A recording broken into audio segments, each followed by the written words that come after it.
Hello students, online classes में आपका स्वागत है।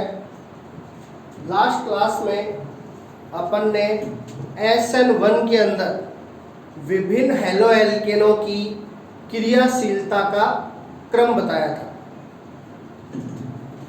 और आज अपन स्टार्ट करेंगे SN1 के अंदर लास्ट टॉपिक SN1 में रैसेमिक मिश्रण का निर्माण।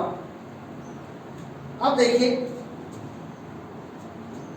पहले आपको ये देखना है कि जो रैसेमिक मिश्रण है वो क्या होता है। तो देखिए, रैसेमिक मिश्रण है वो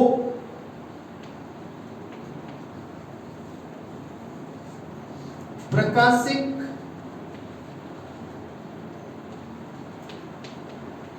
यौगिकों का मिश्रण होता है।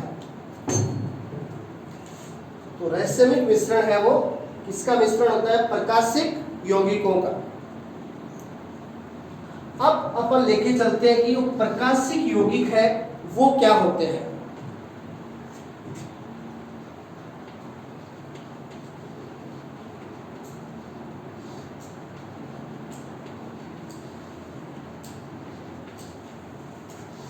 प्रकाशिक यौगिक, तो देखिए प्रकाशिक यौगिक क्या होते हैं।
अब देखिए, तो रैसेमिक मिश्रण जो है वो प्रकाशिक यौगिकों का मिश्रण होता है। और प्रकाशिक यौगिक क्या होते हैं? देखिए, किरेल कार्बन युक्त, अभी अपन चर्चा करें किरेल कार्बन क्या होता है।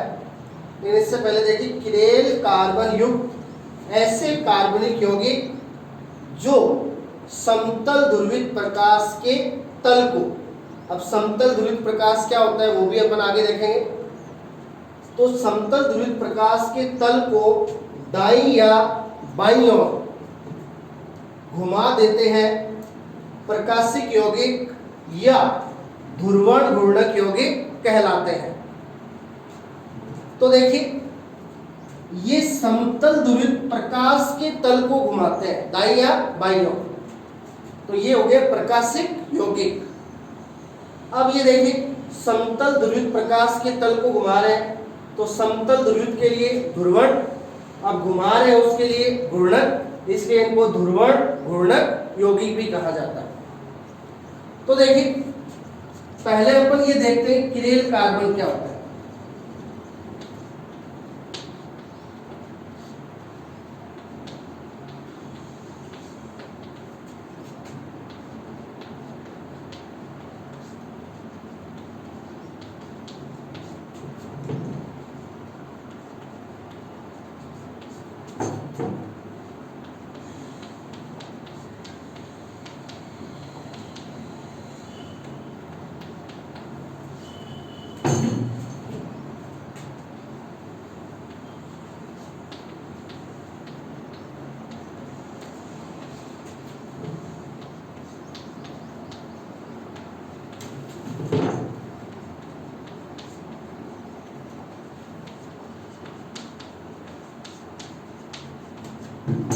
देखिए किरेल कार्बन क्या होता है, अपन को पता है कि कार्बन की संयोजकता कितनी होती है, 4 होती है।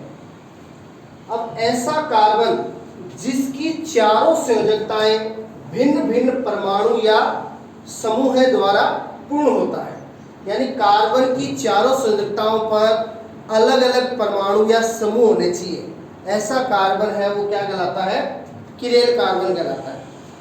जैसे देखिए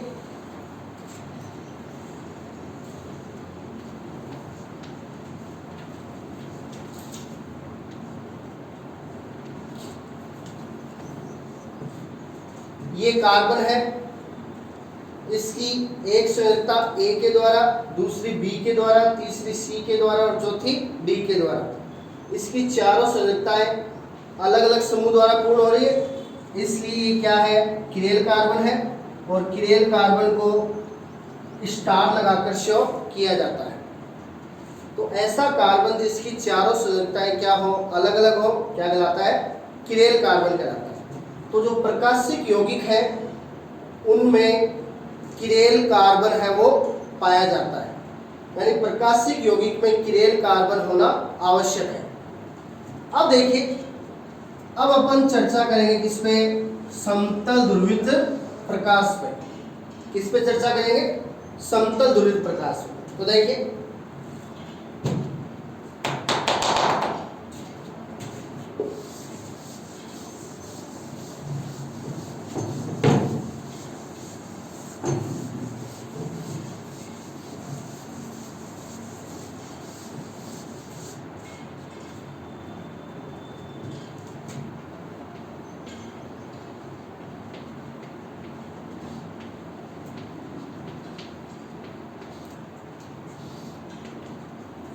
देखिए, एक तो होता है साधारण प्रकाश,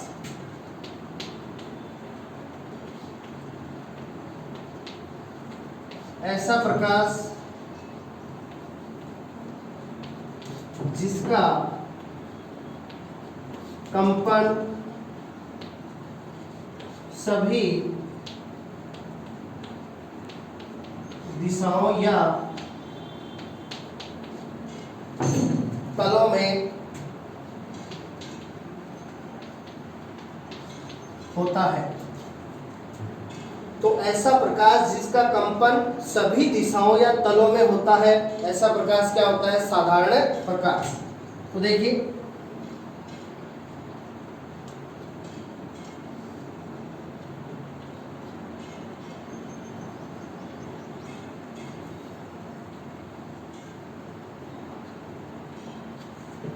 तो साधारण प्रकाश को अपन इस प्रकार से शो कर सकते हैं। आप देख रहे हो, इसका जो कंपन है वो क्या है, सभी दिशाओं में या कह सकते हैं सभी तलों में हो रहा है। तो ये कैसा प्रकाश हो गया, साधारण प्रकाश। अब अपन देखेंगे समतल ध्रुवित प्रकाश।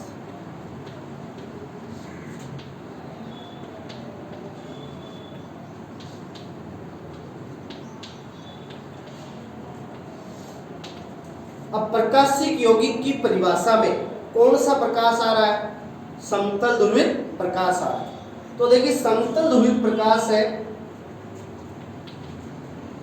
उसकी परिभाषा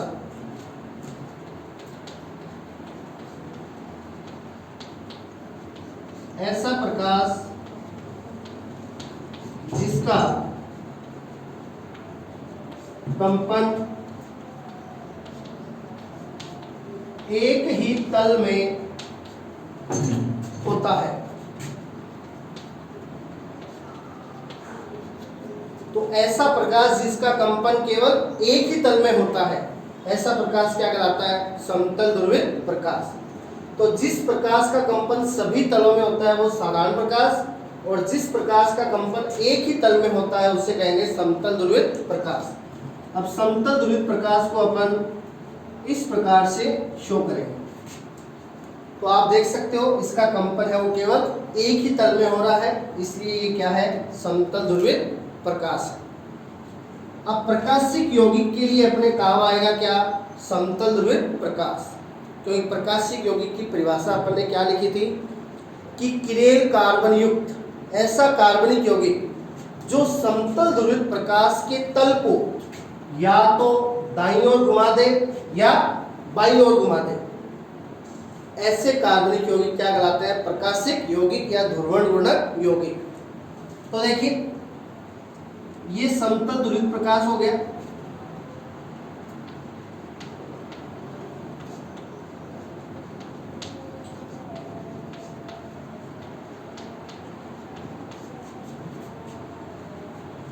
अब प्रकाशिक यौगिक क्या करेंगे? ये इसको या तो दाईं ओर घुमा देंगे या फिर बाईं ओर घुमा देंगे। अब देखिए यदि ये दाईं ओर घूमेगा तो दाईं ओर घूमेगा तो इसका ये वाला सिरा यहाँ पे आ जाएगा और ये वाला सिरा यहाँ पे आ जाएगा।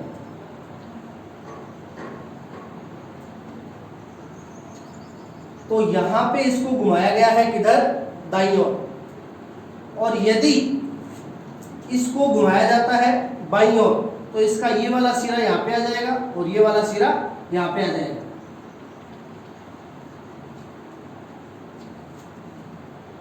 तो इस प्रकार प्रकाशिक यौगिक क्या होते हैं? किरेल कार्बन युक्त ऐसे यौगिक जो समतल ध्रुवित प्रकाश के तल को या तो घुमा दे दाईं ओर या घुमा दे बाईं ओर। तो ऐसे कार्बनिक यौगिक क्या कहलाते हैं? प्रकाशिक यौगिक कहलाते हैं। और प्रकाशिक यौगिकों का मिश्रण होता है क्या? रैसमिक मिश्रण। अब देखिए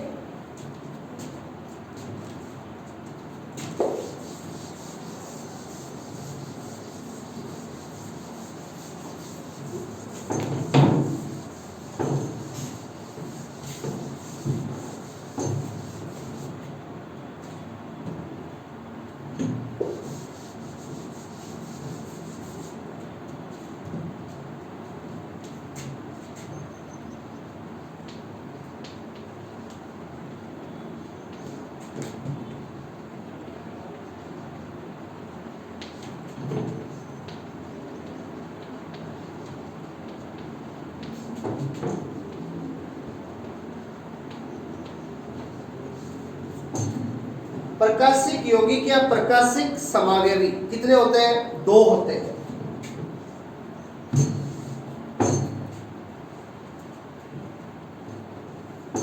तो प्रकाशिक यौगिक या प्रकाशिक समावयवी 2 प्रकार के होते हैं। एक तो डी समावयवी और एक एल समावयवी।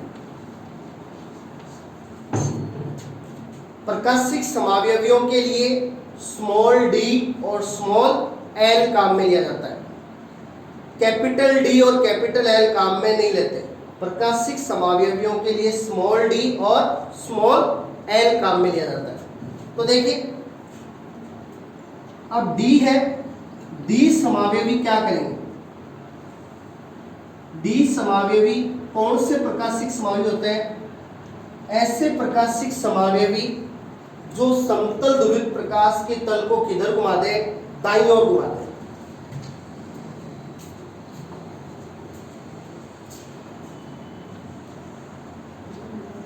तो यहां पे आप देख सकते हो ये समतल ध्रुवित प्रकाश का तल है, ये किधर घुमाया गया है?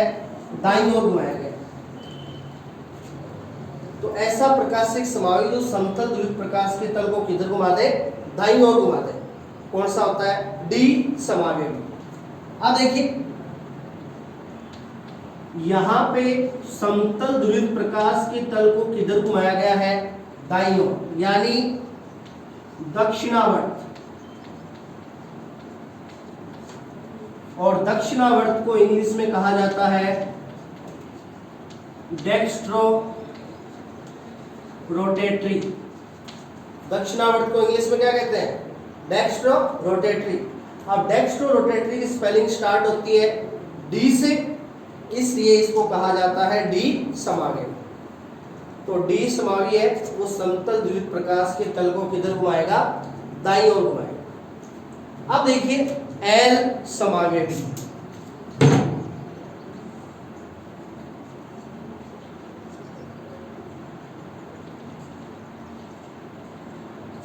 अब एल समावयवी है वो समतल ध्रुवित प्रकाश के तल को घुमाते हैं किधर, बाईं ओर। देखिए यहाँ समतल ध्रुवित प्रकाश है वो किधर घुमा है, बाईं ओर घुमा है। ये वाला सिरा यहाँ पे आ गया और ये वाला सिरा वो यहाँ पे आ गया, तो ये किधर घुमा है, बाईं ओर घुमा है। तो जो L समावेवी है वो समतल ध्रुवित प्रकाश के तल को घुमाते हैं बाईं ओर, यानी वामावर्त। और वामावर्त को इंग्लिश में कहा जाता है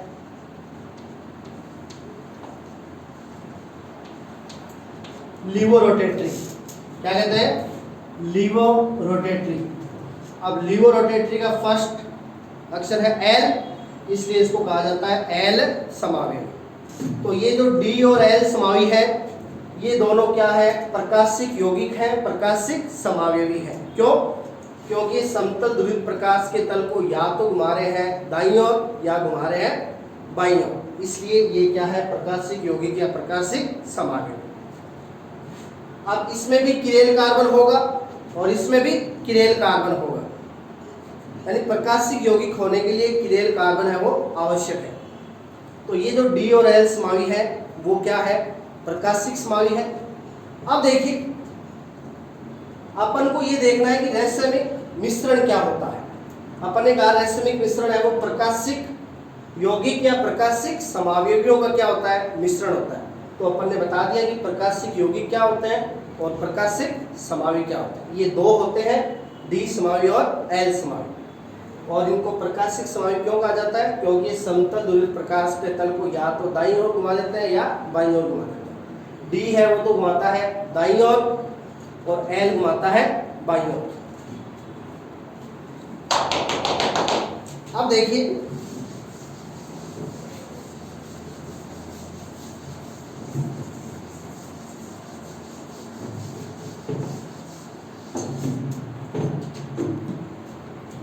अब रहस्यमिक मिश्रण है उसकी अपन कंप्लीट डेफिनेशन देंगे, कंप्लीट परिभाषा।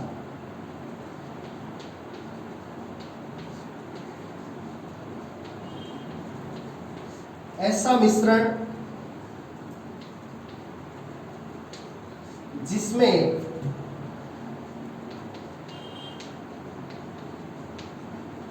D समावेवी तथा L समावेवी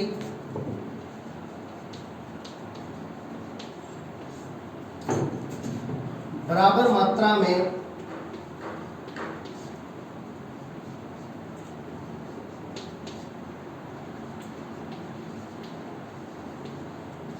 उपस्थित होते हैं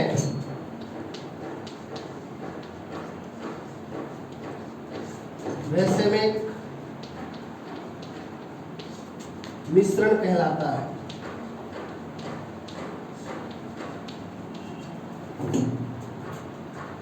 तो रहस्यमिक मिश्रण क्या होता है, प्रकाशिक यौगिकों का ऐसा मिश्रण जिसमें D समावेवी और L समावेवी दोनों के बराबर मात्रा में पाए जाते हैं। अब देखिए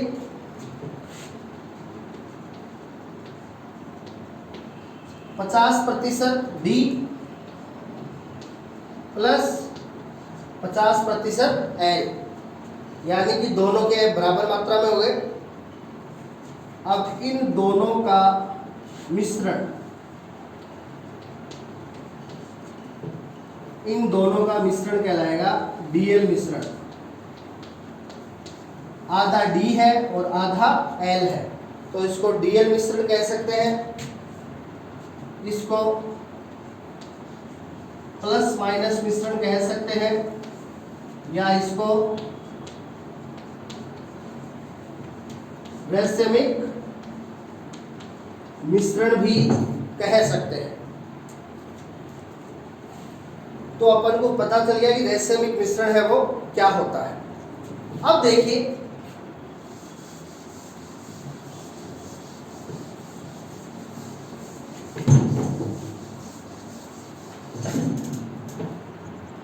अब अपना SN1 से संबंधित टॉपिक क्या है? SN1 में रैसमिक मिश्रण का निर्माण, कि SN1 क्रिया विधि में किस प्रकार से रैसमिक मिश्रण का निर्माण होता है। तो देखिए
अब देखिए SN1 में रैसमिक मिश्रण का निर्माण किस प्रकार से होता है। अपन को पता है SN1 है वो दो पदों में होती है, और जो प्रथम पद है वो वेग निर्धारक पद होता है क्योंकि वो धीमी गति से संपन्न होता है। और उस वेग निर्धारक प्रथम पद में अपन ने बताया था मध्यवर्ती के रूप में क्या बनता है, कार्बोकेटायन बनता है, जिसमें कार्बन पे क्या होता है, पॉजिटिव चार्ज होता है। तो देखिए SN1 में वेग निर्धारक प्रथम पद में कार्बोकेटायन मध्यवर्ती का निर्माण होता है, जिसमें अब कार्बोकेटायन में जो धनावेशित कार्बन है उसका संकरण होता है sp2 संकरण। क्योंकि 11th में आपने तीनों मध्यवर्ती पढ़े थे, मुक्त मूलक, कार्बोकेटायन और कार्ब एनायन। मुक्त मूलक और कार्बोकेटायन में होता है sp2 संकरण और कार्ब एनायन में होता है sp3 संकरण। तो यहाँ कार्बोकेटायन है, इसलिए धनावेशित कार्बन का संकरण होता है sp2 संकरण। अब अपन को पता है sp2 संकरण की ज्यामिति क्या होती है। sp2 संकरण की ज्यामिति होती है कौन सी? समतल त्रिकोणीय। तो कार्बोकेटायन की ज्यामिति समतल त्रिकोणीय होती है, मतलब समतलीय होती है। अब समतलीय ज्यामिति के कारण क्या होगा? समतलीय ज्यामिति के कारण इस कार्बोकेटायन पे या कह दीजिए पॉजिटिव कार्बन पर नाभिक स्नेही है वो दोनों तरफ से बराबर बराबर मात्रा में आक्रमण कर सकता है। यानी जितनी संभावना राइट साइड से आक्रमण करने की होगी उतनी ही संभावना लेफ्ट साइड से भी आक्रमण करने की होगी। कारण क्योंकि जो कार्बोकेटायन है धनावेशित कार्बन है, इसकी ज्यामिति कैसी होती है? समतलीय, क्योंकि इसमें संकरण होता है sp2। अब समतलीय ज्यामिति के कारण राइट और लेफ्ट दोनों साइड से बराबर बराबर मात्रा में नाभिक स्नेही का आक्रमण हो सकता है। अब देखिए, यदि अपन यहां पर हेलो एल्केन के रूप में, अपना यहाँ यौगिक कौन है? Halo alkane. यदि अपन यहाँ हेलो एल्केन के रूप में क्या ले लें? कोई प्रकाशिक यौगिक ले लें।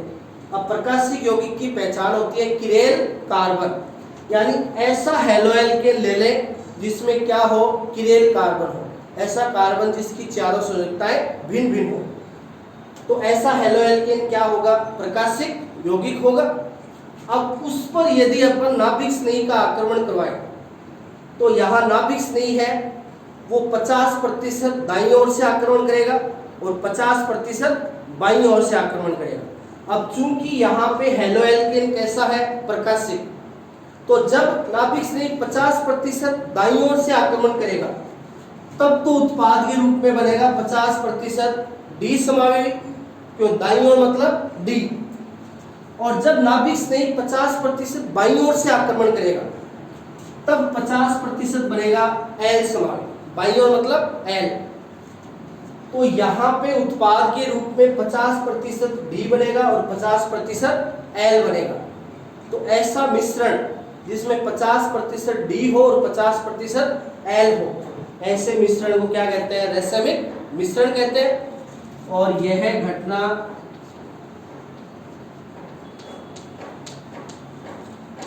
रैसमीकरण कहलाती है।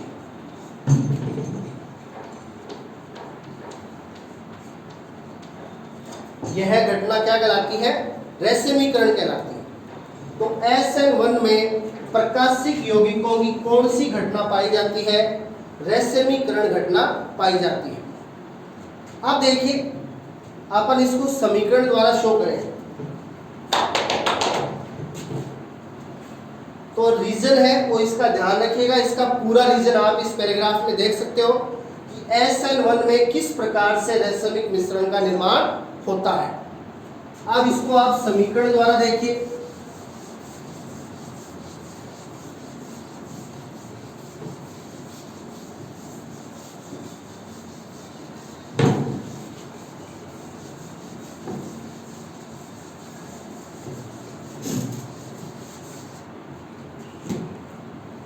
अब देखिए, अपन को पता है हेलो एल्केन की जो मुख्य अभिक्रिया है नाभिक स्नेही प्रतिस्थापन, वो इस प्रकार से होती है। ये हेलो एल्केन ले लिया और इस पे नाभिक आक्रमण करता है कौन? नाभिक स्नेही। हेलो एल्केन में हेलोजन है वो छोड़कर जाता है X माइनस के रूप में, क्योंकि यहाँ कार्बन और हेलोजन में विद्युत ऋणता किसकी ज्यादा होती है? हेलोजन की। तो इलेक्ट्रॉन लेके हेलोजन चला जाता है X माइनस के रूप में और R पे क्या आ जाता है? प्लस। अब R प्लस यानी कार्बोकेटायन, इस R प्लस कार्बोकेटायन पे आक्रमण करता है कौन? नाभिक स्नेही, और अपन को उत्पाद प्राप्त होता है RNU प्लस X माइनस। तो हेलो एल्केन का नाभिक स्नेही प्रतिस्थापन इस प्रकार से होता है। अब देखिए अपन यहां हेलो एल्केन के रूप में लेंगे कोई प्रकाशिक यौगिक। तो देखिए अब प्रकाशिक यौगिक में अपन को पता है किरेल कार्बन होना जरूरी है। अब ये हेलो एल्केन है, Br है वो कितने नंबर कार्बन पे? 2 कार्बन, 2 नंबर, 2 ब्रोमो, 4 कार्बन के लिए ब्यूट और सिंगल बॉन्ड के लिए एन, 2 ब्रोमो ब्यूटेन। अब इसको अपन प्रकाशिक यौगिक कह सकते हैं।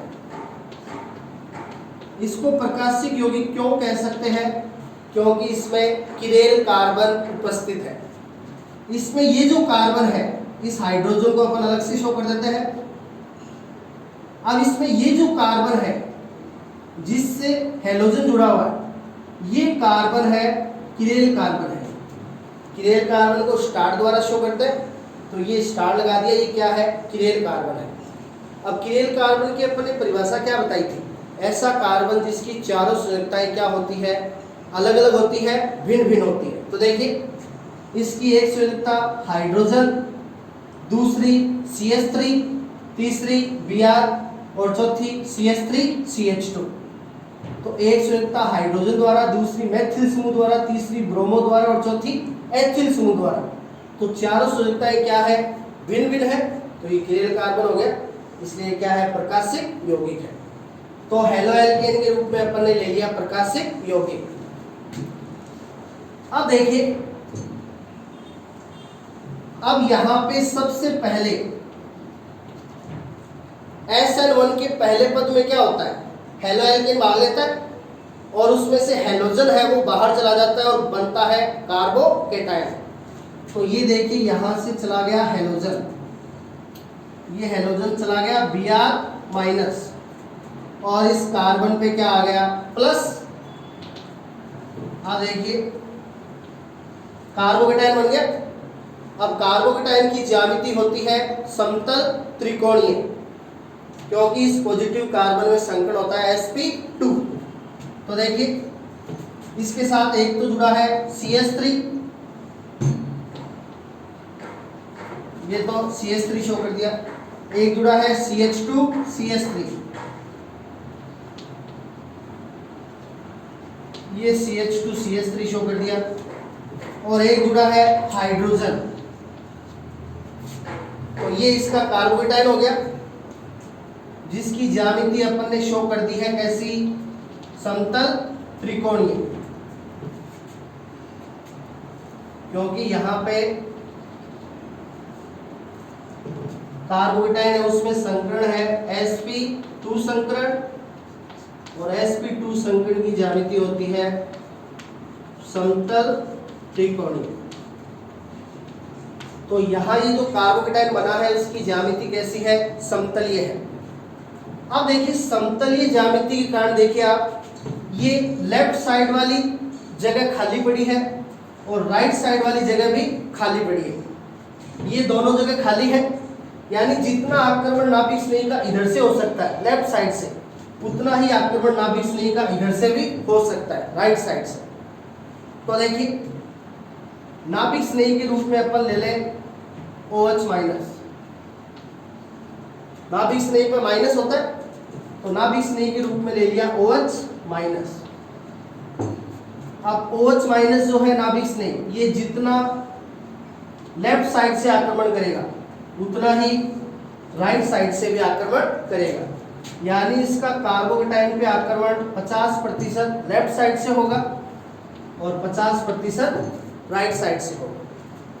तो यहाँ पे उत्पाद के रूप में, यहाँ उत्पाद के रूप में देखिए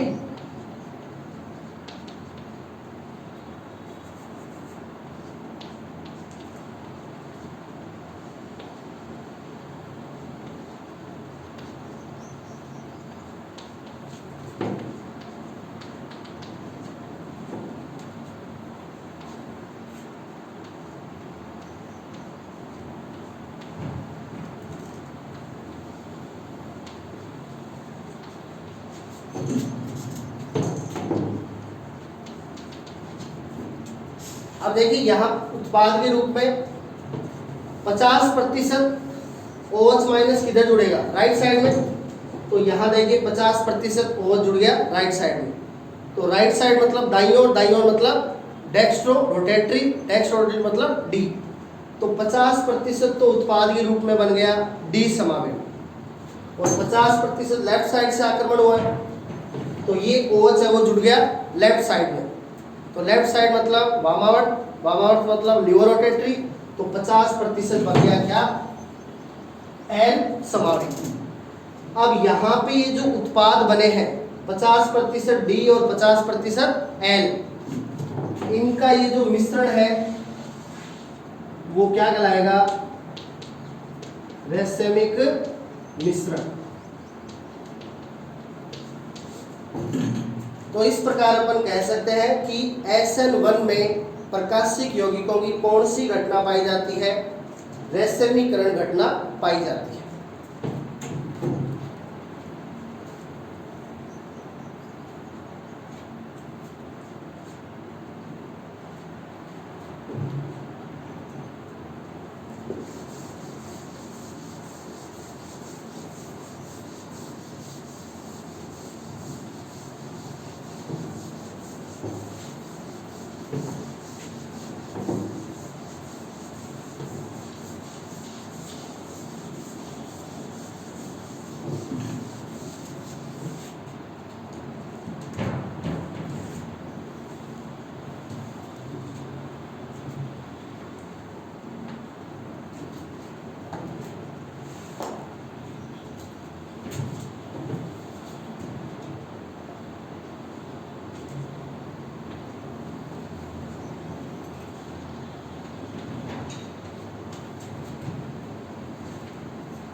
अब देखिए SN1 में अपन ने क्रियाशीलता में ये बताया था कि SN1 के लिए सबसे अधिक क्रियाशील कौन सा हेलो एल्केन होता है, 3 डिग्री, क्योंकि उससे बनता है 3 डिग्री कार्बोकेटायन, और SN1 की क्रियाशीलता निर्भर करती है कार्बोकेटायन के स्थायित्व पे, और 3 डिग्री कार्बोकेटायन है वो सबसे अधिक स्थायी होता है। तो जो 3 डिग्री हेलो एल्केन है वो हमेशा नाभिक स्नेही प्रतिस्थापन कौन सी क्रियाविधि से करेंगे, SN1 से करेंगे।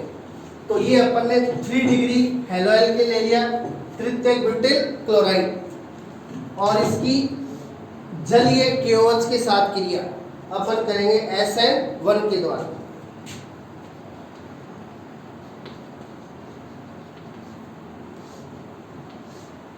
तो ये KOH के नीचे मैंने लिखा है AQ, AQ मतलब एक्वाटिक, जलीय। तो सबसे पहले KOH है वो टूटेगा K प्लस और OH माइनस में, और ये OH माइनस है वो अपना होगा आक्रमणकारी नाभिक स्नेही। अब SN1 कितने पदों में होती है, 2 पदों में।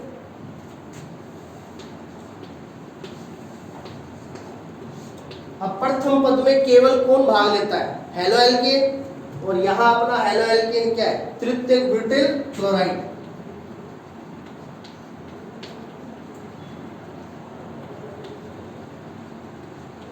तो ये हो गया तृतीयक ब्यूटिल क्लोराइड।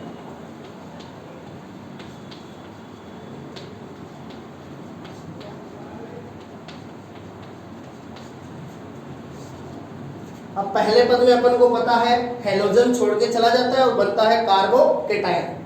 तो ये यहां से Cl इलेक्ट्रॉन लेकर के निकल जाएगा Cl माइनस के रूप में, और कार्बन पे आ जाएगा प्लस।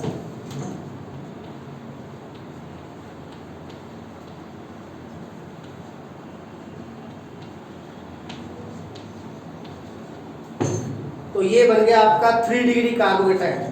प्लस वाला कार्बन डायरेक्टली कितने कार्बन के टच में, 3, तो ये 3 डिग्री कार्बोकेटाइन हो गया। तो ये बन गया 3 डिग्री कार्बोकेटाइन। अब देखिए ये अपना SN1 का पहला पद है जो धीमी गति से संपन्न होता है और यही वेग निर्धारक पद होता है।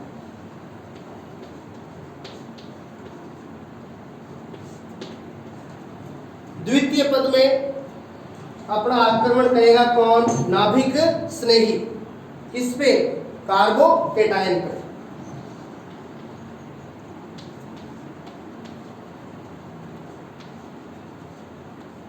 तो ये आपका पहले पद में बना हुआ कार्बोकेटाइन हो गया और ये OH माइनस आपका हो गया नाभिक स्नेही।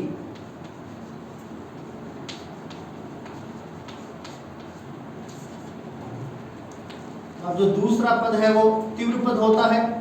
अब ये OH माइनस है वो जुड़ जाएगा C प्लस के साथ।